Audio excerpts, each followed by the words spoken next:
I took the maintenance job at Coldwater Station because I needed the money and did not mind isolation. What I did not know was that some things are buried in the ice for a reason.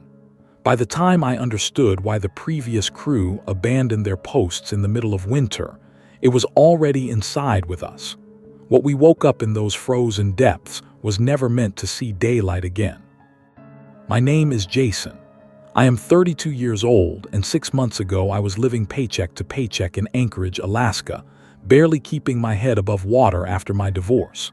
When the contract position opened up at Coldwater Station, a remote research and weather monitoring outpost about 400 miles north of Prudhoe Bay, I jumped at it. The pay was exceptional, the work seemed straightforward, and I would be away from everything that reminded me of my failed marriage. 6 months of isolation in exchange for enough money to start over. It seemed like a gift. I should have questioned why they were so desperate to fill the position. I flew into Coldwater on a small cargo plane in early September, just as the summer season was ending and the long Arctic night was preparing to settle in. The station sat on a flat expanse of tundra, surrounded by nothing but frozen ground and distant mountains that looked like jagged teeth against the pale sky. The main building was a large modular structure, painted industrial gray, connected by covered walkways to 3 smaller buildings and what looked like a communications tower. Everything was functional and ugly in the way that government contractors build things when aesthetics do not matter. The pilot who flew me in was a quiet man named Tom, maybe in his 50s, with weathered skin and careful eyes. As we circled for landing, he pointed out the runway and the fuel depot, then said something that I did not think much of at the time. "You are the new maintenance guy." "That is right," I said, shouting over the engine noise. He nodded slowly, keeping his eyes on the controls. "How long is your contract?" 6 months through the winter." He was quiet for a moment, then said, "The last guy made it 4 months." "What happened to him?" "Medical emergency, they had to evacuate him." Tom glanced at me briefly. "You seem like a steady person, that is good, you will need that up here." I wanted to ask what he meant, but we were already descending, and the conversation ended there. I would think about those words many times in the months to come. The station manager was a woman named Dr. Ellen Reeves, a climatologist in her early 40s who had been running Coldwater for 3 years. She met me at the airstrip with a warm smile and a firm handshake, leading me through the biting cold to the main building. Inside, the station was surprisingly comfortable, with functional heating, a well-stocked kitchen, and private sleeping quarters. There were 6 of us total at the station. Besides Dr. Reeves and myself, there was Craig, the communications specialist, a thin, nervous man in his late 20s who barely made eye contact. There was Bate, a meteorologist about my age with short blonde hair and a no-nonsense attitude. There was Vincent, the cook and supply manager, a heavy-set man in his 50s who seemed perpetually cheerful. And there was Dr. Alan Morrison, a geologist who spent most of his time in the lab analyzing ice cores. Dr. Reeves showed me to my quarters, a small but private room with a bed, desk, and window that looked out over the endless tundra. "We keep things simple here," she explained. "Your main job is maintaining the heating systems, the generator, and the water recycling equipment. Everything is automated, but things break down in this environment. You will also need to monitor the subsurface sensors." "Subsurface sensors?" I asked. "We have temperature and seismic monitors buried in the permafrost," she said. "They help us track changes in the frozen ground. Climate research. You will need to check the readings every day and make sure the equipment stays functional." She handed me a thick binder filled with technical specifications and procedures. "Read through this tonight. Tomorrow Craig will show you the systems. If you have questions, ask. Up here, mistakes can be deadly." That first night, I lay in my narrow bed listening to the wind howl outside. The station creaked and groaned like a living thing, settling and shifting in the cold. I could hear footsteps above me, someone moving around on the upper level. Through the thin walls, I heard the distant hum of machinery, the heartbeat of the station keeping us alive in this hostile place.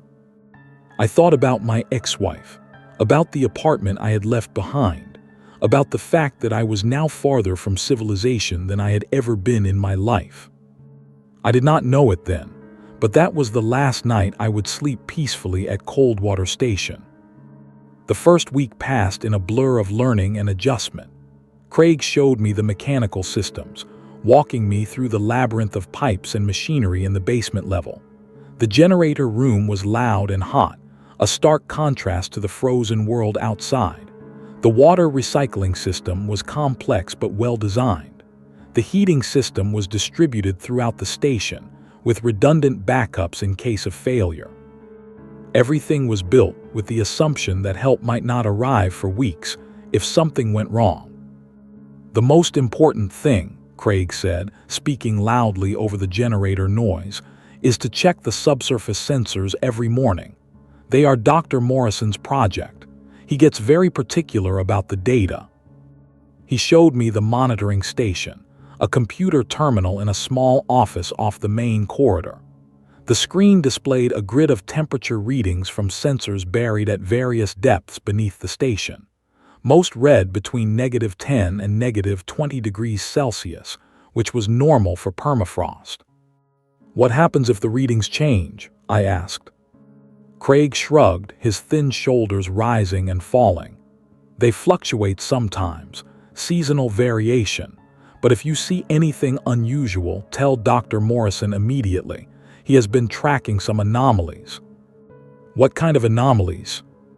He glanced at me, then looked away.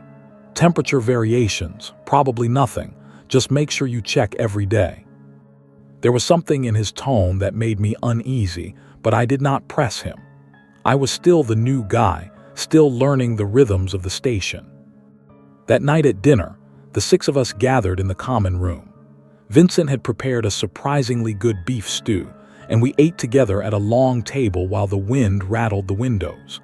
The conversation was casual, touching on weather reports and supply schedules.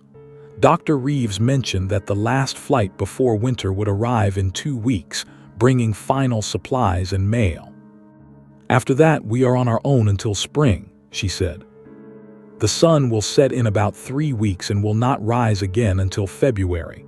Everyone handles the darkness differently. Some people do fine, others struggle.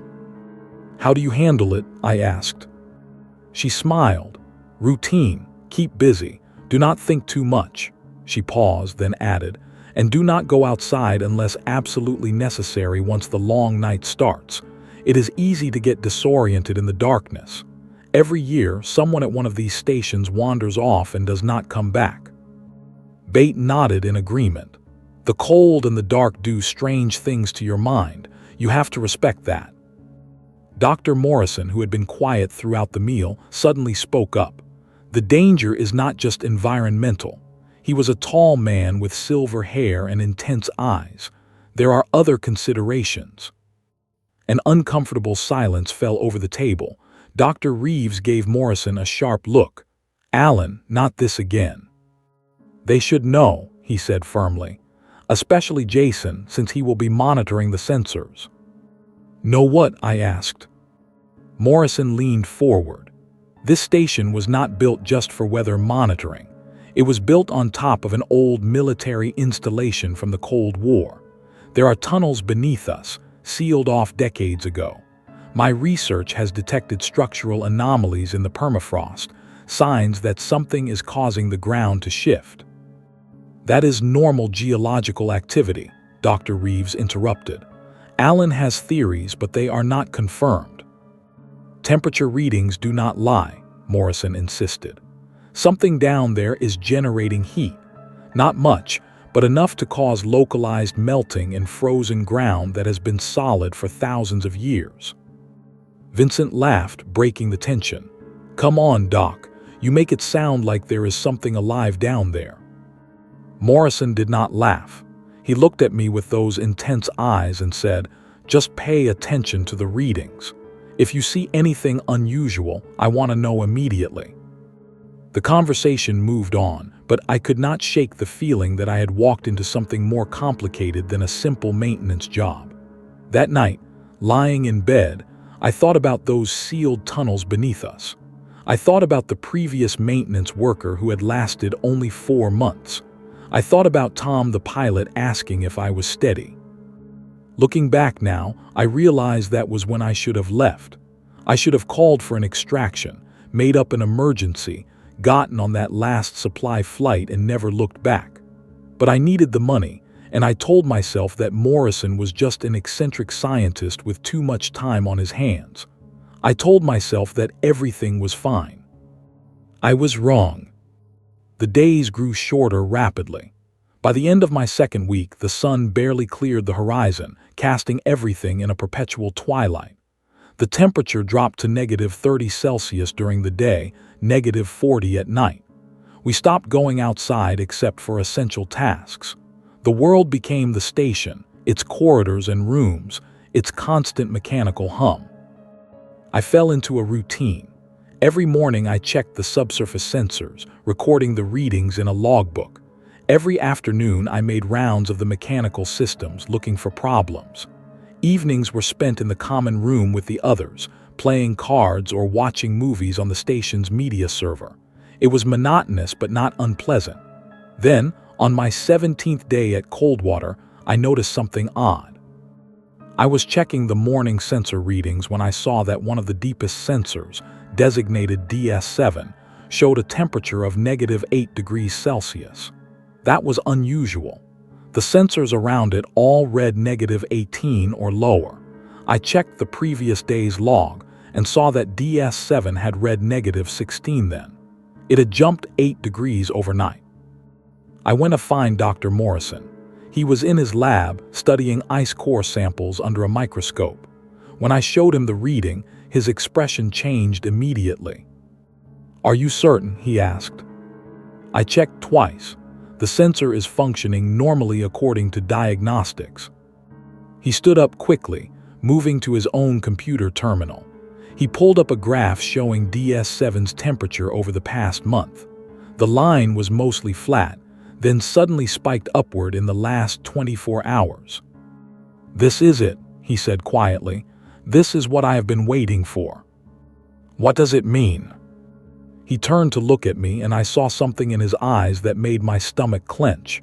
It was not excitement, it was fear. "It means something is waking up."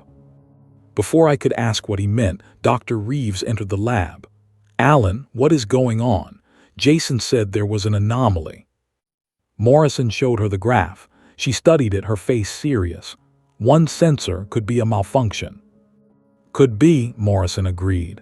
"But we should check the others carefully. Jason, I want you to pull up all the deep sensors. Look for any temperature variations over the past week." I spent the next 2 hours analyzing data.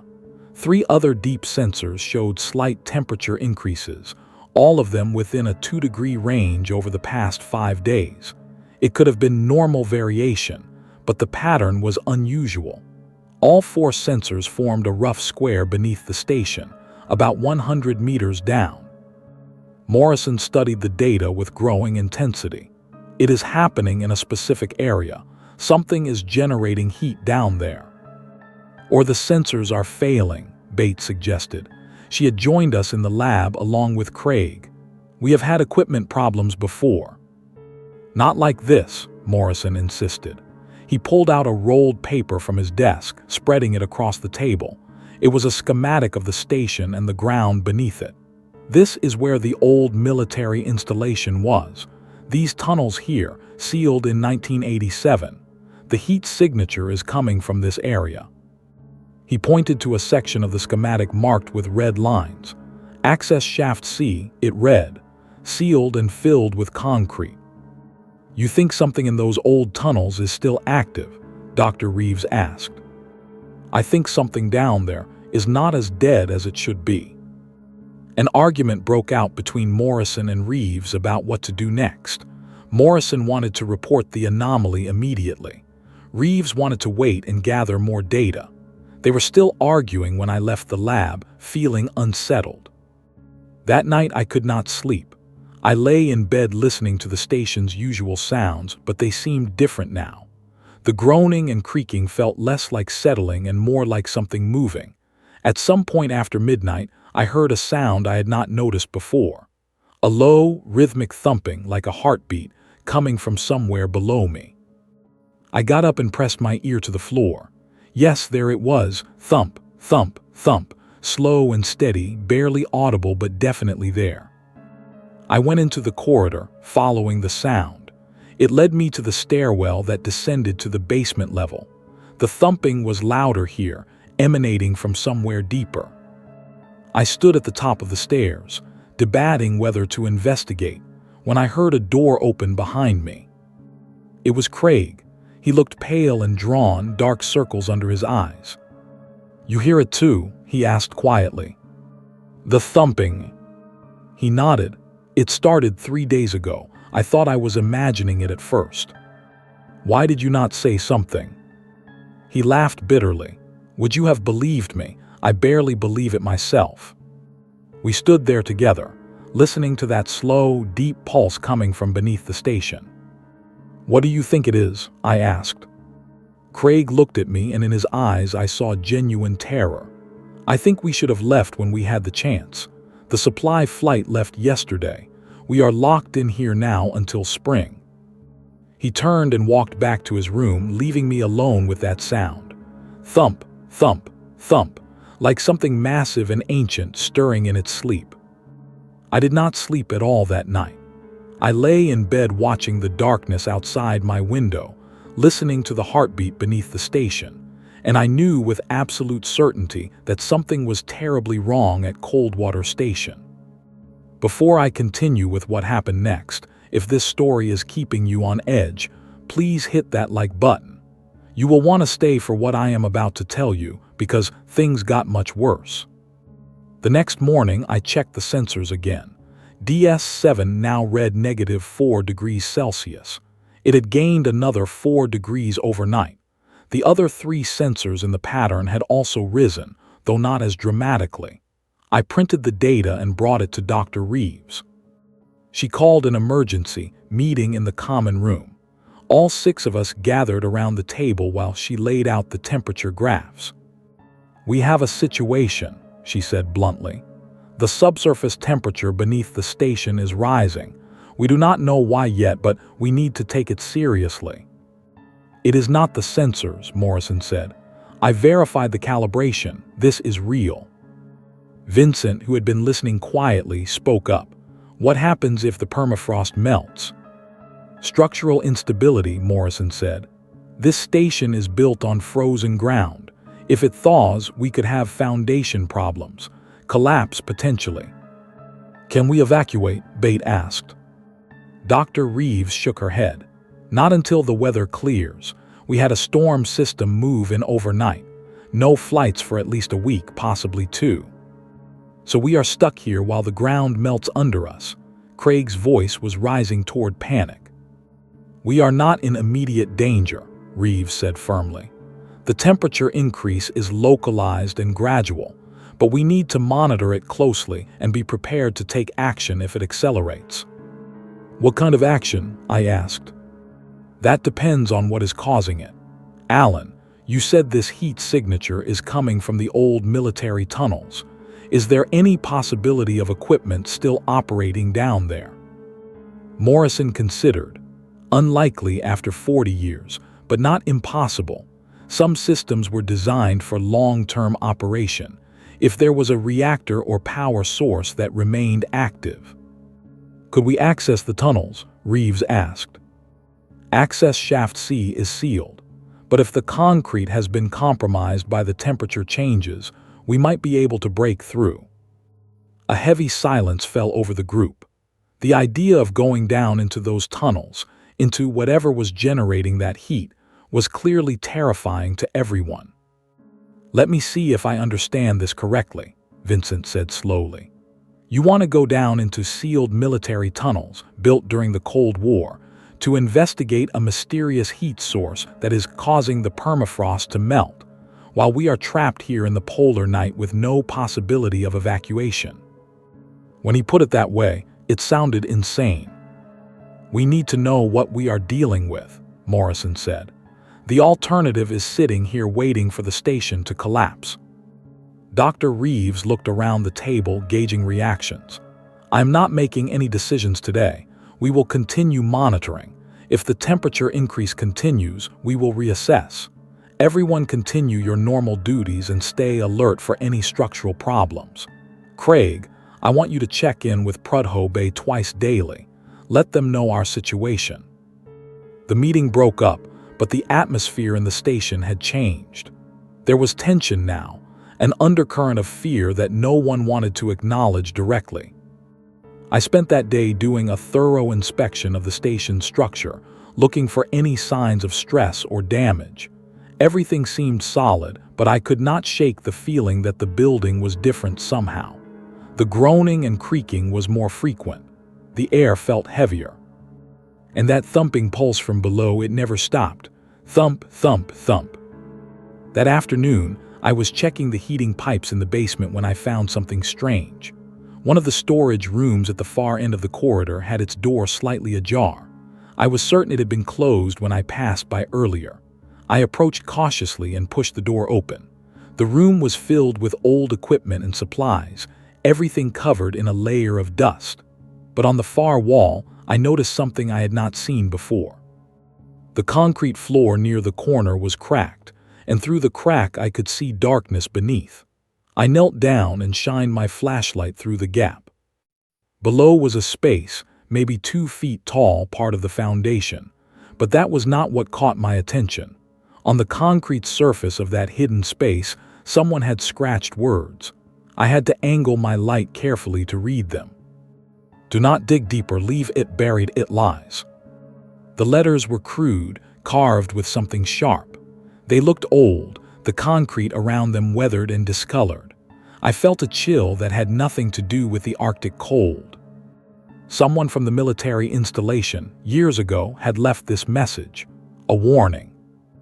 I took a photo with my phone and went to find Morrison. I found him in his quarters, poring over old documents. When I showed him the photo, his face went pale. "Where did you find this?" "Basement storage room, under the floor." He studied the image for a long moment. "Do you know what this proves? People who built those tunnels knew something was down there. They sealed it deliberately. They left warnings." "What do you think it is?" Morrison looked at me with haunted eyes. "I do not know, but I have been researching the history of this installation. In 1986, there was an incident. 3 military personnel died. The official report said it was a gas leak, carbon monoxide. But I found a classified memo, partially redacted. It mentioned containment failure and biological concerns." "Biological?" "That is all it said. The rest was blacked out." He stood up, packing. "What if they found something in the permafrost, something that should have stayed frozen?" I thought about the temperature rising beneath us, about that rhythmic thumping sound. "You think something is alive down there?" "I think something was dormant, and now it is not." That night at dinner, no one ate much. The mood was grim. Craig reported that Prudhoe Bay was tracking the storm system and advised us to shelter in place. Vincent tried to lighten the atmosphere with jokes, but they fell flat. Bate kept glancing at the floor as if she could see through it to whatever was below. Dr. Reeves finally addressed what we were all thinking. "I know everyone is scared, I am too, but we have been trained for emergency situations. We have supplies for 6 months. The station is structurally sound. We are going to be okay." "What about the heat source?" Bate asked. "We are monitoring it. If it becomes necessary to investigate the tunnels, we will do so with proper safety protocols." "And if it is not safe to investigate?" Craig asked. Reeves did not have an answer for that. After dinner, I returned to my room but could not focus on anything. I kept thinking about that message scratched under the floor. "Leave it buried. It lies." Around 10 p.m., I heard footsteps in the corridor. I opened my door and saw Morrison heading toward the stairwell, carrying a flashlight and a crowbar. "Where are you going?" I called out. He turned, startled. "The sensors. DS7 just jumped to -1 degree. It is almost at freezing. I need to see the access shaft." "You are going alone. Someone needs to know what we are dealing with." I grabbed my own flashlight. "Then I am coming with you." We descended to the basement level together. The thumping sound was much louder down here, resonating through the walls and floor. It felt like being inside the chest of something enormous, feeling its heartbeat from within. Morrison led me to a section of the basement I had not explored yet, a narrow corridor that ended at a concrete wall. Set into the wall was a metal door, heavily sealed with what looked like industrial epoxy and metal plates bolted into the concrete. "Access shaft C," Morrison said, shining his light over the door. "This leads down to the old installation." He pressed his hand against the door. "Do you feel that?" I touched the metal. It was warm. Not hot, but definitely warmer than it should be in this environment.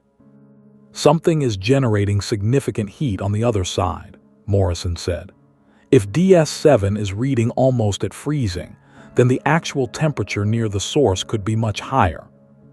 We stood there in that narrow corridor, staring at that sealed door, and I felt the wrongness of the place settle over me like a weight. Every instinct I had was screaming to leave, to get away from this door and whatever was behind it. Morrison raised the crowbar. "Help me with this. I want to see if the seals are compromised." "Wait," I said. "Should we really be doing this without telling the others? If I tell Dr. Reeves, she will stop me, but we need to know."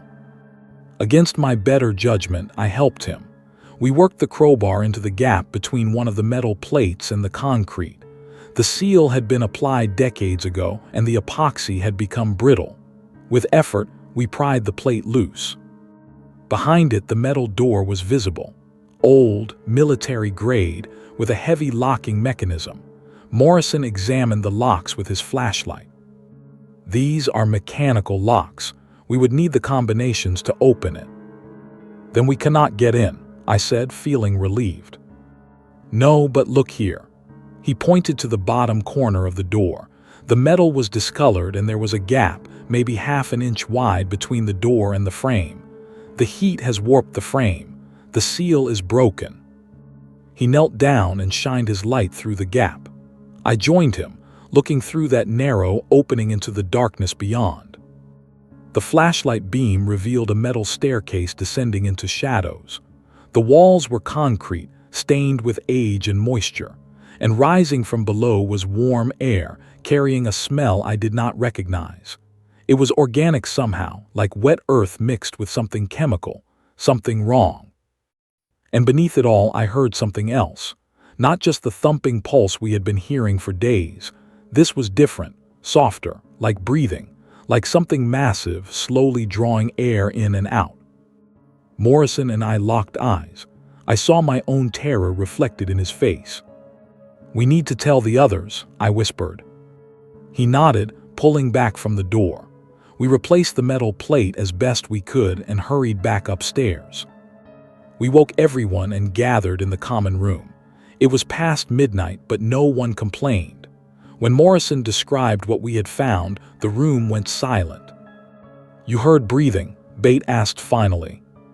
"Something like breathing," Morrison said. "A regular sound corresponding with the pulses." "Could it be air circulation?" Dr. Reeves suggested. "Old ventilation systems." It did not sound mechanical. Craig stood up abruptly. "This is insane. We are sitting here talking about breathing and pulses like there is some kind of creature down there. This is a research station. We are scientists. There has to be a rational explanation." "The rational explanation," Morrison said quietly, "is that something was discovered in the permafrost during the Cold War. Something that required military containment. Something that has been dormant for decades but is now becoming active as the ice around it thaws." "That is not rational," Craig said. "That is science fiction." "Then explain the temperature readings," Morrison challenged. "Explain the breathing sounds. Explain why the military sealed those tunnels and left warnings." "What warnings?" Bate asked sharply. I pulled out my phone and showed them the photo of the carved message. The room went quiet as everyone stared at those crude words. "Do not dig deeper. Leave it buried. It lies." Vincent broke the silence. "Well, that is disturbing." Dr. Reeves rubbed her face, looking older than her years. "Okay, here is what we are going to do. No one goes near that access shaft unless I explicitly authorize it. Jason, I want you to reinforce the seal on that door tomorrow. Weld metal plates over it if you have to. Craig, contact Prudhoe Bay again and tell them we need emergency evacuation as soon as weather permits. Make it clear this is urgent. Everyone else, continue your duties but stay together. No one goes anywhere alone." "What about the temperature readings?" Morrison asked. "Keep monitoring them. If the heat continues to increase, we will have to make difficult decisions. But for now, we stay calm and we stay safe." The meeting broke up, but no one wanted to go back to their rooms. We sat in the common room for another hour, not talking much, just being together. The isolation that had seemed manageable before now felt oppressive. We were trapped here in the endless dark with something beneath us that was slowly waking up. I finally forced myself to return to my quarters around 3 a.m. I lay in bed, listening to that deep pulse that now seemed to fill the entire station. Thump, thump, thump, and beneath it, if I listened carefully, that slower rhythm that might have been breathing. I thought about the men who had died here in 1986. I thought about the previous maintenance worker who had lasted only 4 months before a medical emergency sent him home. I wondered if he had heard these sounds too. I wondered what he had seen. Sleep, when it finally came, was filled with dark dreams of frozen tunnels and things that should not exist. The next day, I began reinforcing the access shaft door. I brought down metal plates and my welding equipment, working in that narrow corridor while that warm, wrong-smelling air leaked through the gaps. The thumping was so loud down there that I could feel it in my bones. I had just finished welding the first plate when the lights went out. Complete darkness, the kind of black that feels solid pressing against your eyes. My welding torch had shut off with the power, leaving me in total silence except for that pulse. Thump, thump, thump. Then I heard the breathing again, louder now, closer, as if whatever was on the other side of that door had moved up the stairs toward me. I fumbled for my flashlight, my hands shaking. When I finally got it on, I swept the beam around the corridor. Empty, just concrete walls and the sealed door. But the breathing continued, long, slow inhalations and exhalations. I could feel the air moving, warm against my face. I ran. I dropped my tools and ran through the darkness, slamming into walls, fighting down panic. I found the stairwell and climbed, my flashlight beam bouncing wildly. Behind me, I swore I heard something else. Footsteps, heavy and slow, following me up from the depths. I burst into the main level corridor, gasping.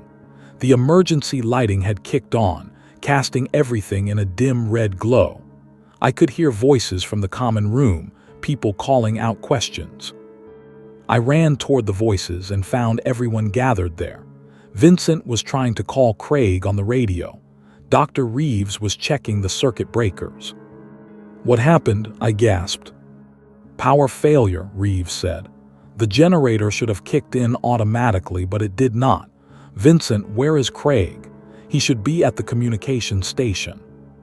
"I cannot reach him." A cold feeling settled in my stomach. "When did you last see him?"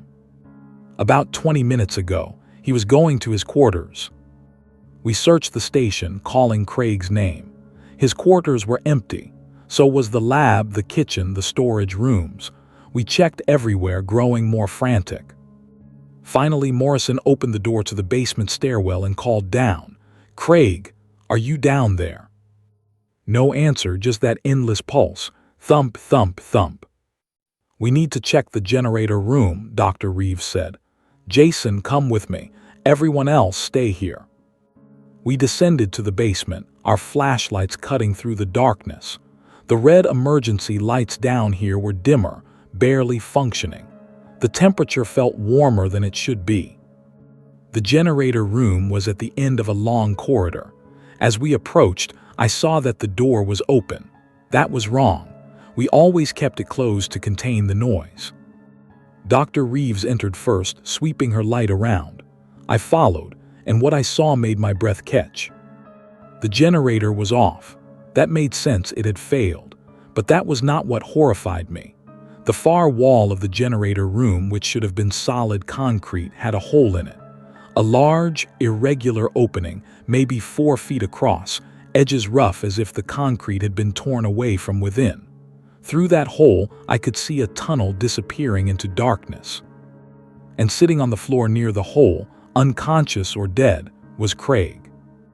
We rushed to him. Dr. Reeves checked his pulse while I shined my light over his body, looking for injuries. He was breathing, but his skin was cold and his eyes were moving rapidly beneath his closed lids, like he was dreaming. "Craig," Reeves said, shaking him gently. "Craig, wake up." His eyes snapped open. He stared at us with an expression of such terror that I stepped back. Then he started screaming. "It is awake! It is awake! I saw it! I saw what it is!" We tried to calm him, but he was hysterical, thrashing and screaming. Dr. Reeves finally had Vincent bring a sedative from the medical supplies. We injected Craig and waited while the medication took effect. His screaming subsided into whimpers, then silence. We carried him upstairs to the common room and laid him on the couch. Dr. Reeves examined him more thoroughly. Besides being cold, he appeared physically unharmed, but his mental state was clearly shattered. "What did he see down there?" Bate asked quietly. None of us had an answer, but we all knew we would have to go back down and look at that hole in the wall. We would have to see what had broken through from the old tunnels. Dr. Reeves made the decision. We go together, all of us except Craig. We bring weapons, lights, and radios. We look at that tunnel, we document what we see, and then we seal it. We do not go inside. We do not investigate. We just need to know what we are dealing with. We prepared quickly, arming ourselves with whatever we could find. I had a crowbar. Morrison had a hammer. Vincent brought a large knife from the kitchen. Bate grabbed a flare gun. We were researchers and workers, not soldiers. What we carried would not save us if something came out of that tunnel.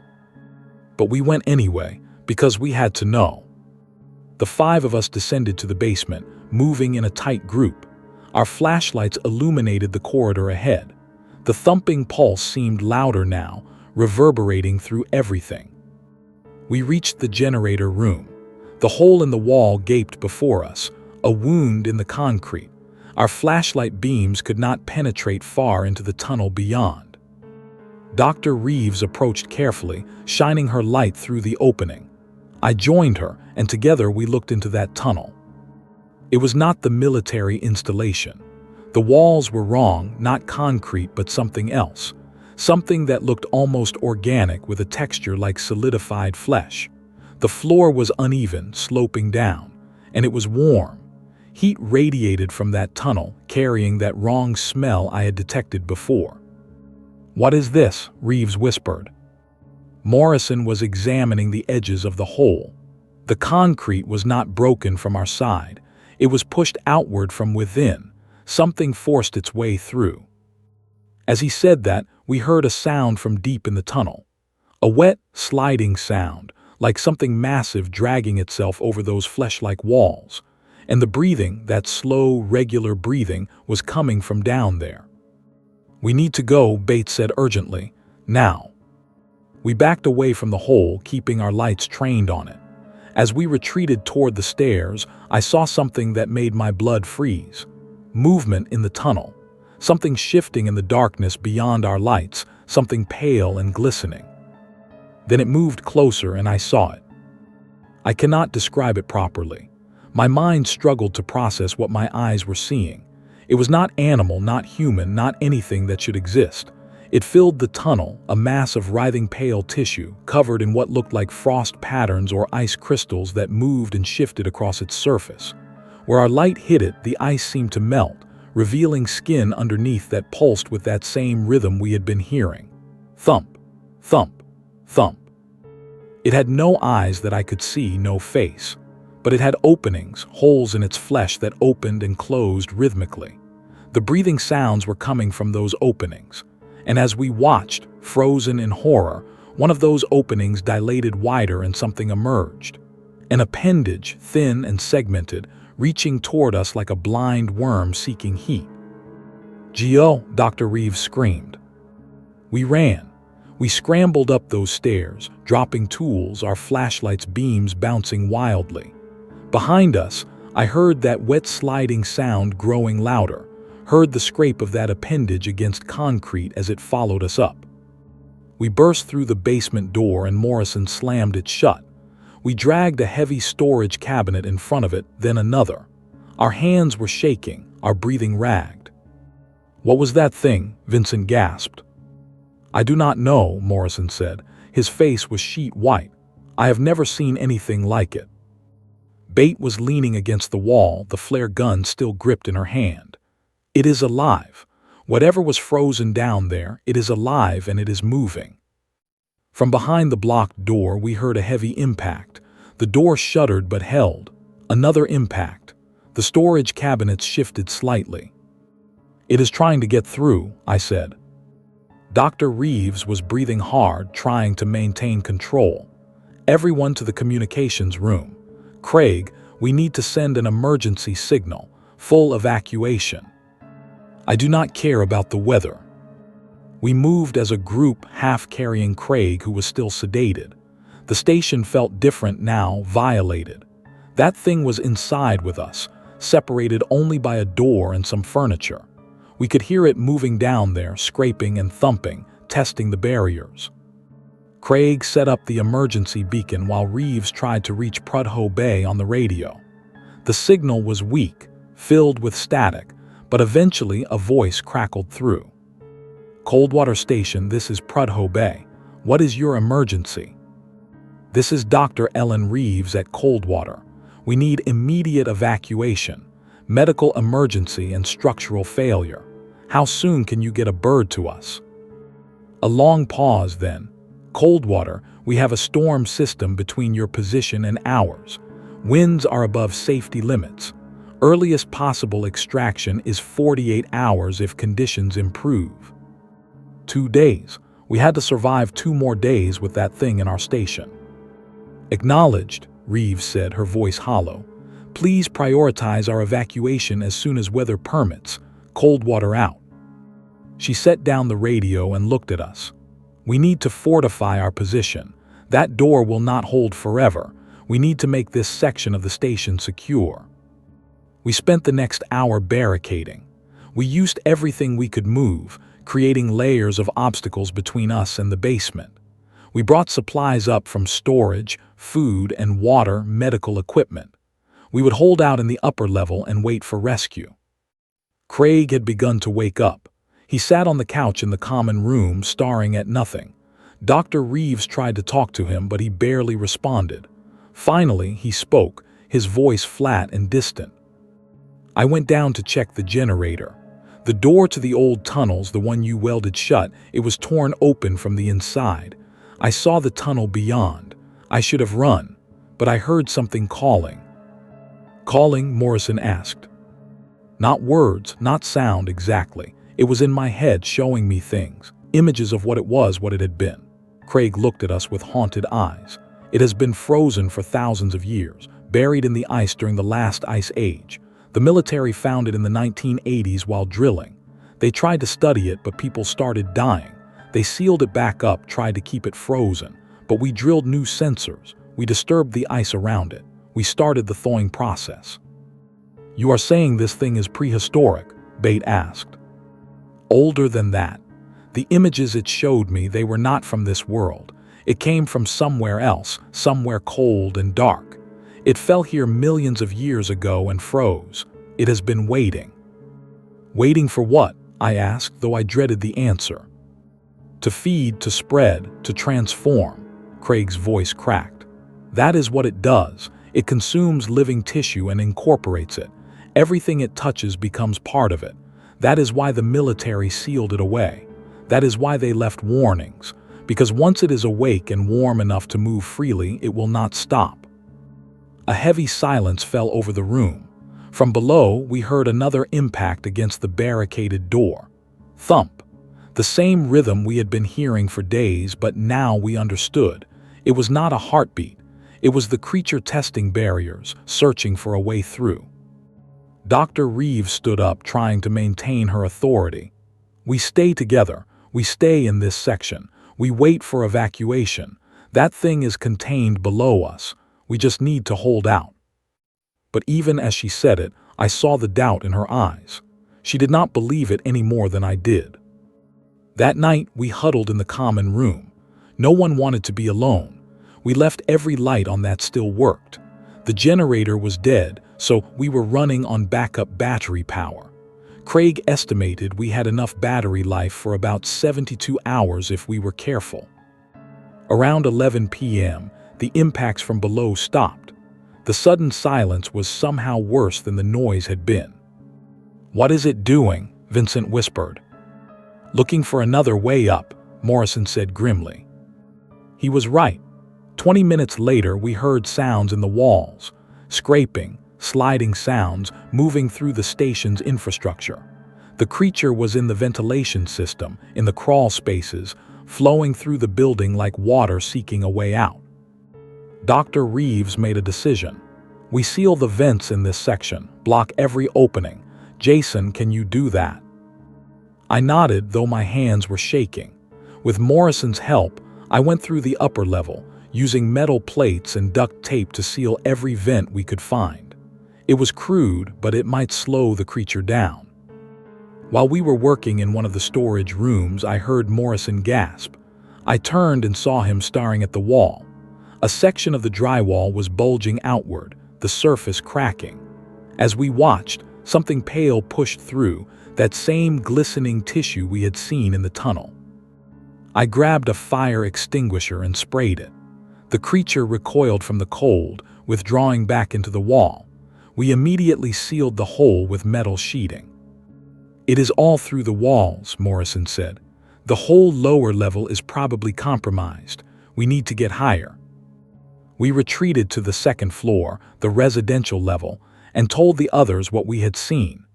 Dr. Reeves looked at our dwindling options. "We can hold the stairwell, create a choke point. If it tries to come up, we hit it with everything we have. Cold seems to slow it down." We prepared our defenses. Fire extinguishers lined up at the top of the stairs. Flares. Even a container of liquid nitrogen from the lab that Morrison had grabbed. We had become soldiers in a war we did not understand, fighting an enemy that should not exist. Craig sat apart from us, still in shock. At one point he started laughing. It was not a sane sound. "You know what the ironic part is," he said. "The military sealed it to protect the world. They knew what it was, what it could do, and we undid all their work by drilling holes in the ice above it. We are the ones who woke it up." "We could not have known," Bates said. "No, but that does not matter now, does it?" He looked at us with terrible clarity. 48 hours until evacuation. If this thing reaches the surface before then, if it gets outside into the Arctic, there is no stopping it. It will spread across the frozen north. It will consume everything. I realized with growing horror that he was right. We were not just fighting for our own survival. We were the only thing standing between this creature and the outside world. Around 2 a.m., it made its move. The lights went out completely. The batteries were dead or something had damaged them. We switched on flashlights and glow sticks, casting everything in a weak, ghostly light. Then we heard it on the stairs. That wet sliding sound growing closer, the scrape of appendages on metal, and beneath it all that breathing labored now. As if the creature was exerting itself climbing toward us. "Get ready," Dr. Reeves said quietly. I stood at the top of the stairs, fire extinguisher in hand. Vincent was beside me with another. Morrison had the liquid nitrogen. Bate had her flare gun loaded. The creature appeared at the bottom of the stairs. In the dim light, it was even more horrifying than before. It had grown. The tissue mass had expanded, filling more of the corridor below. Appendages reached up the stairs toward us, pale and glistening, covered in those crawling ice patterns. "Now," Reeves shouted. We hit it with everything. Fire extinguishers sprayed their freezing contents. Morrison poured the liquid nitrogen. Bait fired a flare that embedded in the creature's tissue, burning with white-hot intensity. The creature recoiled, pulling back with a sound that was almost a scream. A horrible, wet screeching that echoed through the station. The tissue where the cold had hit it was crystallizing, turning brittle and dark. Where the flare burned, the flesh was blackening and splitting. But it did not die. It pulled back to the lower level, withdrawing from our attack but not defeated. And I realized something terrible. We had hurt it, yes, but we had also made it angry. The creature began a systematic assault on our position. It probed every weakness, every gap in our defenses. We heard it in the walls again, in the ceiling, testing and pushing. Drywall cracked and bulged in a dozen places. We ran from room to room, sealing breaches, spraying cold, fighting a battle we could not win. Around 4 a.m., Vincent was sealing a crack in the corridor wall when an appendage burst through and grabbed him. It happened so fast none of us could react. The appendage wrapped around his arm and he screamed as the creature began to pull him toward the wall. Morrison and I grabbed him, pulling back. Vincent's screams intensified. Where the creature touched his skin, his flesh was changing, turning pale, developing those same crawling ice patterns. It was not just grabbing him, it was transforming him. Dr. Reeves appeared with a fire axe. She brought it down on the appendage, severing it. The piece still attached to Vincent writhed and pulsed. Morrison used a fire extinguisher to freeze it, then we peeled it off Vincent's arm. The damage was horrifying. Vincent's arm from the elbow down was covered in that pale tissue, pulsing with its own rhythm. He stared at it in horror and disbelief. "Cut it off," he gasped. "You have to cut it off before it spreads." "We do not have the medical supplies for that," Dr. Reeves said, but her voice was shaking. "Then knock me out and do it anyway." Vincent grabbed the fire axe with his good hand. "I will do it myself if I have to." Dr. Reeves looked at Morrison, then at me. None of us were doctors. None of us were prepared for this. But we could see the transformation spreading slowly up Vincent's arm, the tissue pulsing, changing. We had no choice.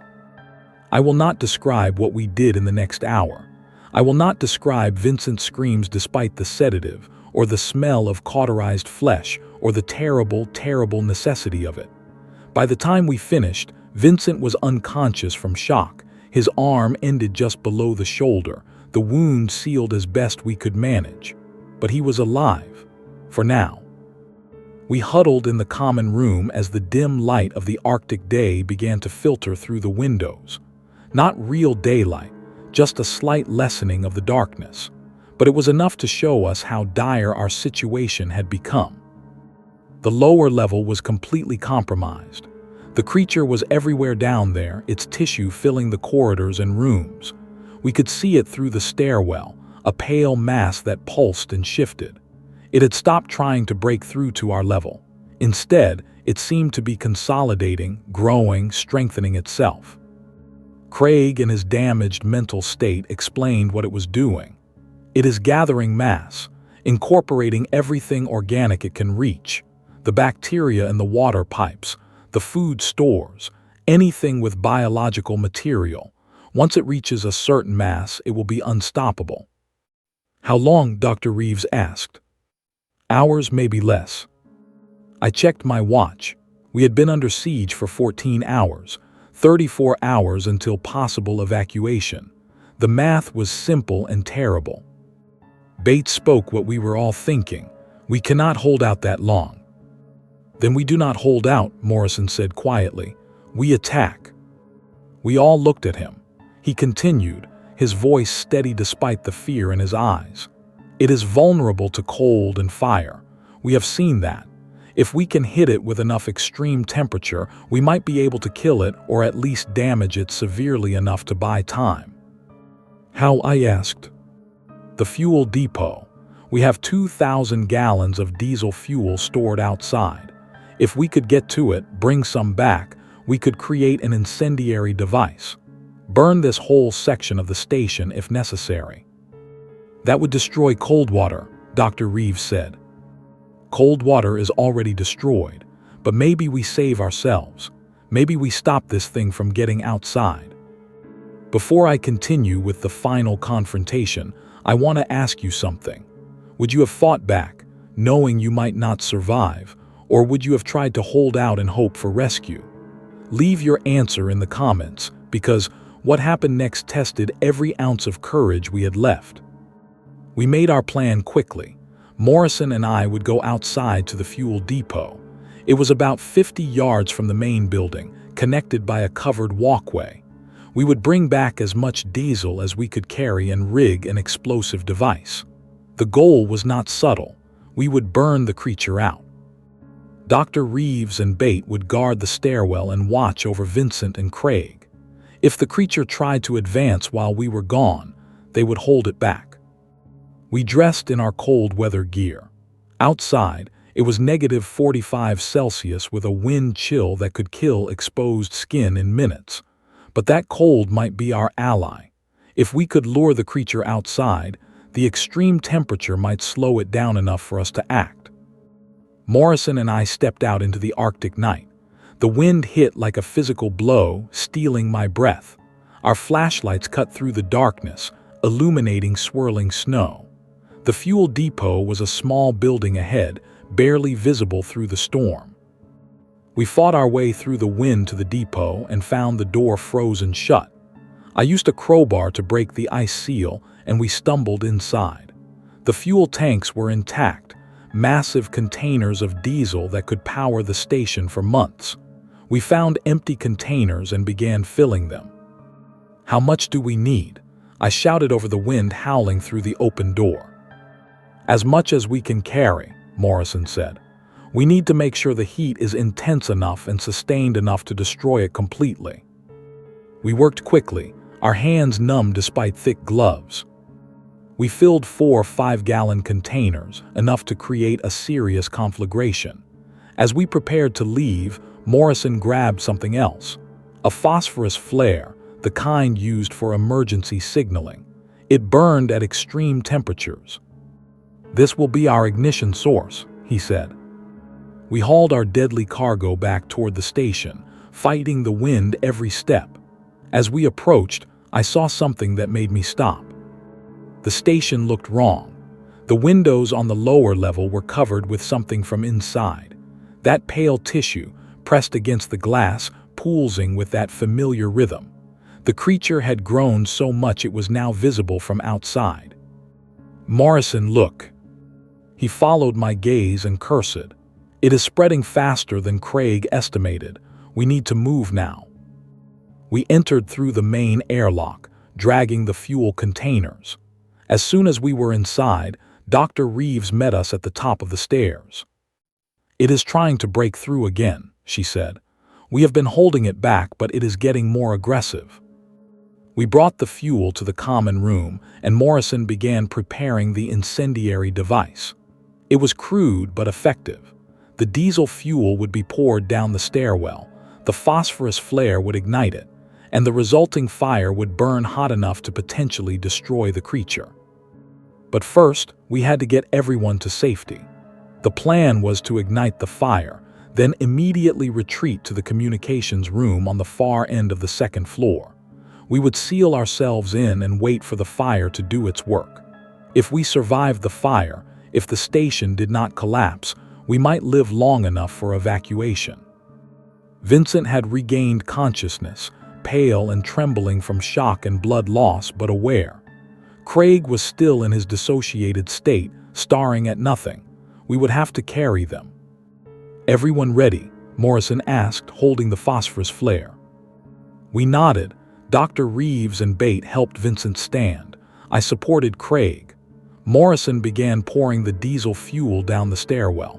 The sharp smell filled the air. As he poured, the creature seemed to sense what we were doing. The assault on the stairwell intensified. Appendages reached up, faster than before, more desperate. One wrapped around the stair railing and began pulling, bending the metal. "It knows," Craig said suddenly, his voice clear for the first time in hours. "It knows we are going to burn it. It is afraid."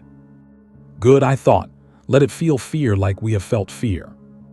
Morrison poured the last of the fuel and stepped back. "Everyone get to the communications room. Now." We moved quickly, half carrying Vincent and Craig. Behind us, Morrison pulled out the phosphorus flare. He hesitated for just a moment, looking back at the station that had been our home, our workplace. "For Vincent," he said quietly. Then he struck the flare and threw it down the stairwell. The ignition was instantaneous. A wall of flame erupted with a roar that shook the building. The heat was intense even from where we stood. We ran. We made it to the communications room and sealed the door. Through the small window, we could see fire spreading through the corridor. Smoke was already filling the air. The station's fire suppression system tried to activate, but something was wrong. The sprinklers sputtered and died.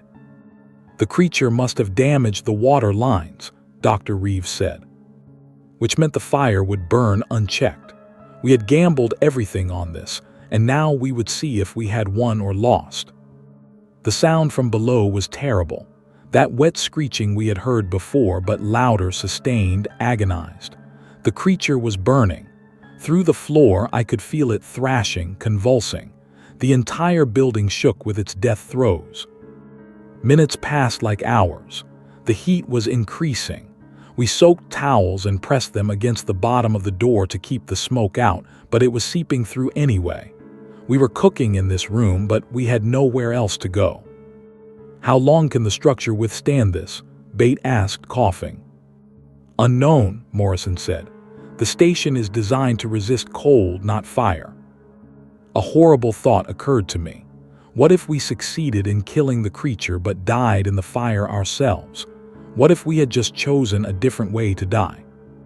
Then, as suddenly as it had started, the screeching stopped. The building stopped shaking.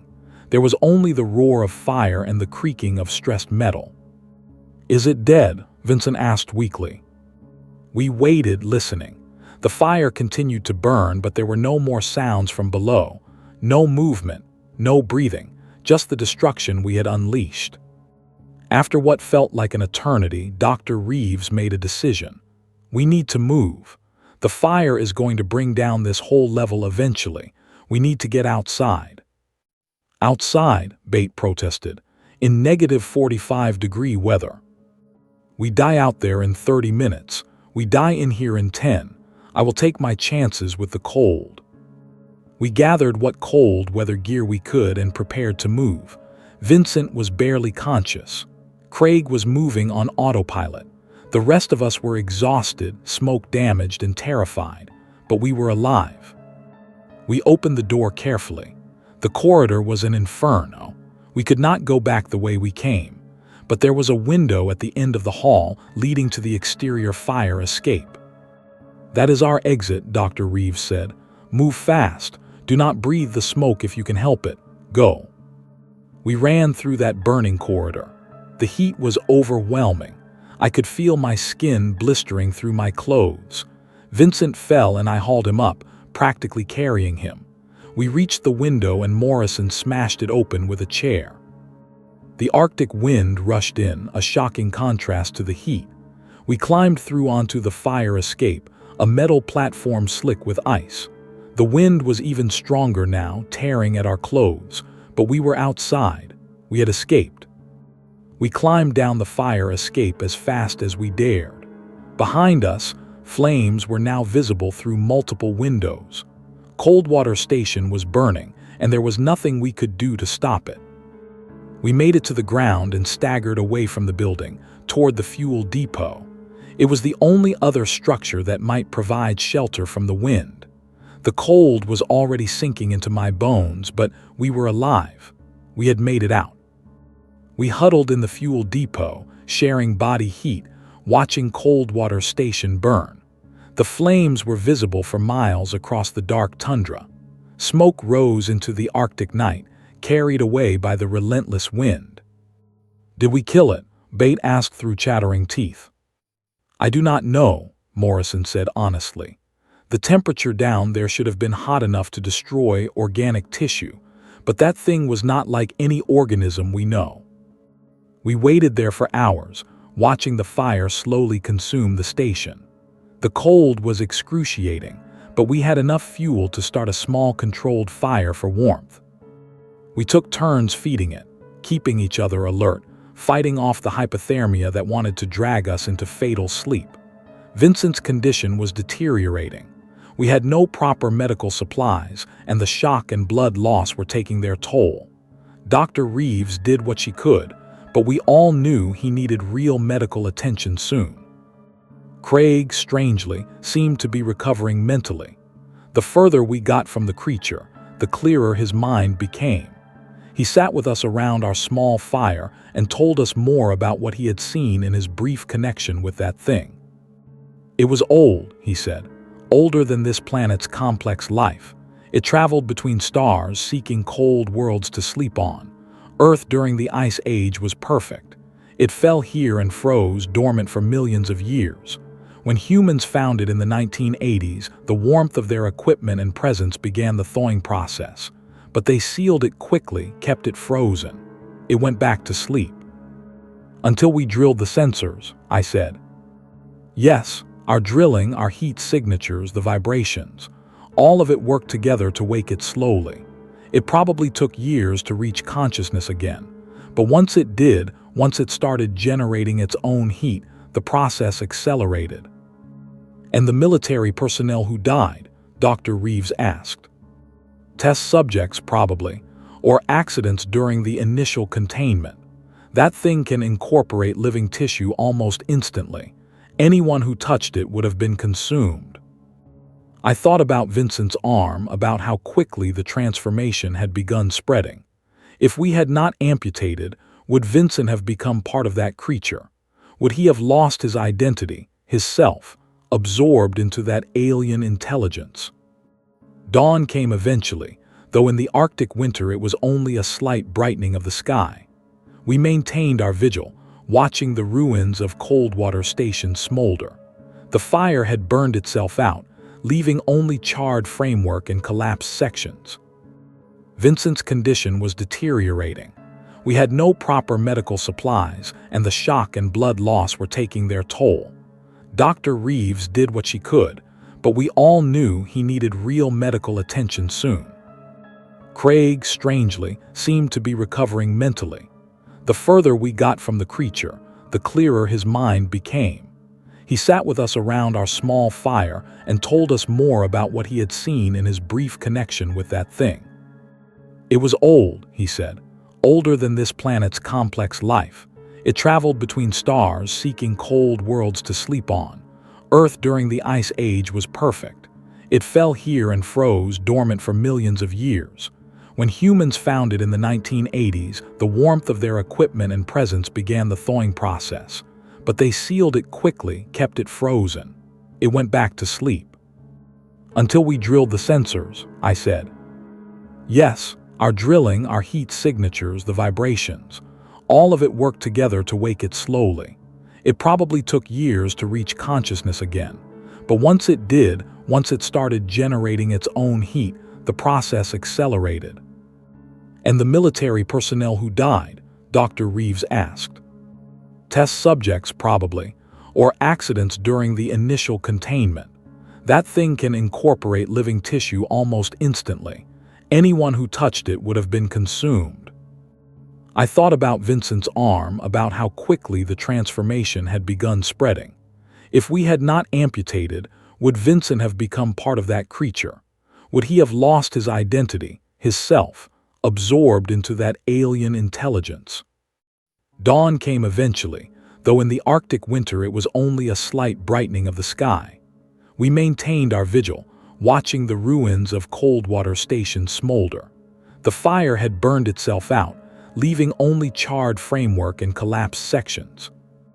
And throughout those long hours, we listened, listening for any sound that might indicate the creature had survived, that it was emerging from those ruins to come after us. But there was only the wind. Around noon, we heard it, the distant sound of helicopter rotors. The weather had cleared enough for evacuation. We stumbled out of the fuel depot, waving our arms, screaming into the wind though they could not possibly hear us. The helicopters circled, spotted us, and landed on a clear patch of tundra. Military personnel jumped out, heavily armed, approaching us cautiously. "Are you from Coldwater Station?" one of them shouted over the rotor noise. "Yes," Dr. Reeves shouted back. "We need immediate medical evacuation, and you need to contain that site. There was a biological hazard. We burned it, but we are not sure it is completely destroyed." The soldier spoke into his radio, then turned back to us. "We are taking you to Prudhoe Bay. A containment team is already en route. Can any of you walk to the bird?" We could. We helped Vincent and Craig, and we walked to that helicopter like it was salvation itself. As we lifted off, I looked back at the ruins of Coldwater Station, at the blackened smear on the white landscape. Had we killed it? Or had we just scattered it, sent pieces of it into the ice and snow where they might lie dormant until the next thaw, the next unwary visitors? I did not know, and that uncertainty haunted me. We were debriefed at Prudhoe Bay, then transferred to Anchorage, then to an undisclosed military facility for further questioning. They kept us separated for days, asking the same questions over and over. What did we see? What did we do? How did the fire start? We told the truth, though I do not think they believed all of it. They treated us like we were contaminated, running medical tests, keeping us in isolation. Vincent's arm was properly treated by real doctors, though they could not reverse the damage. He would live, but he would never be the same. Craig recovered somewhat, but he was never quite right after his mental connection with the creature. He left the facility eventually, but I heard he moved back to his family in Florida and refused to ever discuss what had happened at Coldwater. Bate and Dr. Reeves returned to academic positions, though they too carried the weight of what we had experienced. Morrison continued his research, but shifted focus to entirely different fields. None of us wanted to think about the Arctic anymore, about the things that might be frozen in the ice. And me, I am back in Anchorage trying to rebuild my life. The money from the contract helped, though it feels tainted somehow. Every night I listen for that sound. Thump, thump, thump. The pulse that might be a heartbeat or might be something testing barriers, looking for a way through. I check the news obsessively, looking for reports from the Arctic. Strange incidents, unexplained disappearances, signs that the creature might have survived might be spreading. So far, nothing. But the Arctic is vast and the long night hides many things. 3 months after the incident, I received a call from an unknown number. When I answered, there was only breathing on the other end. Slow, regular breathing. Then a voice, distorted and strange, said a single word. "Waiting." Then the line went dead. I do not know if it was a prank. I do not know if it was my imagination, my trauma manifesting as paranoia. But I think about that word, waiting. Waiting for what? For another opportunity. For the ice to melt further in our warming world. For curious humans to dig too deep in the frozen places. I think about the warnings left by the military personnel in the 1980s. Leave it buried. It lies. They knew. They tried to protect us, but we did not listen. We never listen. And now I carry my own warning, my own testimony.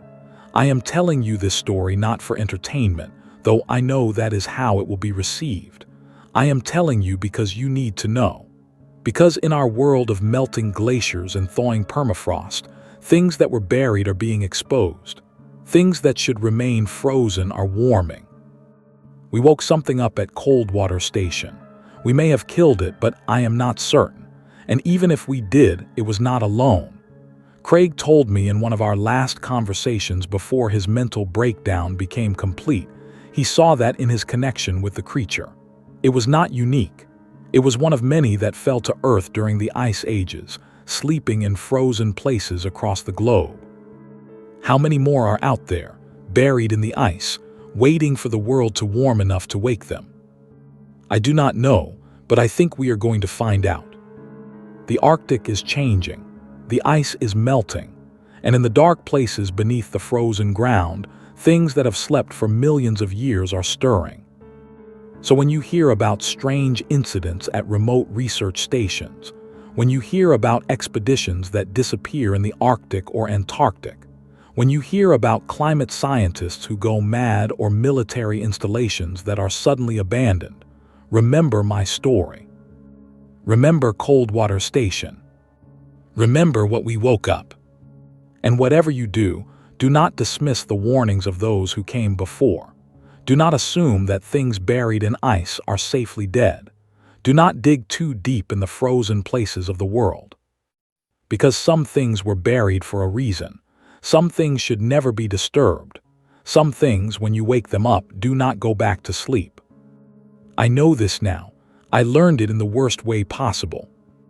I just hope the rest of the world does not have to learn it the same way. Have you ever experienced something you could not explain? Something that challenged everything you believed about reality? Share your thoughts in the comments. Because after what I experienced at Coldwater Station, I know that the world is stranger and more terrifying than we want to believe. And somewhere in the frozen north, beneath the ice and snow, something might still be waiting. Still breathing. Still hungry. Still very much alive.